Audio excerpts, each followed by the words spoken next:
Merhaba, birkaç gün öncesinde ben bir yayın yapmıştım. O konuda bana destek çıkan arkadaşlara çok teşekkür ederim. Halen de destek çıkmaya devam ediyorsunuz. Çok sağ olun. İyiliklerinizin karşılığını ödeyemem. Hakkınızı helal edin. Ee, Onun aksine bu durumu yanlış bir şekilde değerlendireceğimi düşünen arkadaşlar da varmış. Ben öyle bir şey yapmıyorum. Ben bir anneyim ve çocuğumun sağlığı için mücadele eden bir anneyim. Benim tek derdim çocuğum sağlığına kavuşsun. Biz burada 2 ameliyat geçirdik. Bir şant ameliyatı, biri beyin ameliyatı.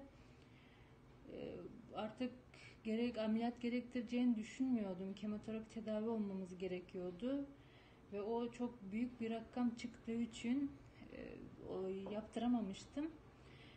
Ondan sonra birkaç gün öncesinde biz kontrole gittik. Çünkü kızım bir gözünü kaybetti maalesef bu durumdan dolayı. Ötekisi de %30 görüyor. Kontrole gittiğimizde tekrar o tümörün büyüdüğünü ve acilen tekrar ameliyat alınması gerektiğini söyledi doktor. Çaresizliğimden sizlerden bir ricada bulundum. Destek çıkanlara gerçekten çok teşekkür ederim.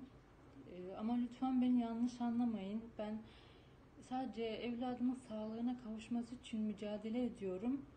Şu an durumum el vermediğinden dolayı böyle bir yayın yaptım. Ee, Gerçekten bir anne, bir baba çaresiz kalmadıkça asla evladı için dışarıdan bir şey yapmak istemez, yaptırmak istemez.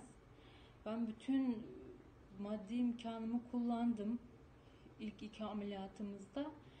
Şu an sadece çaresiz olduğum için sizlerden bir yardım istedim. Ben çok teşekkür ederim bana yaptığınız iyilik için. Allah razı olsun. Hakkınızı ödeyemem. Helal edin lütfen.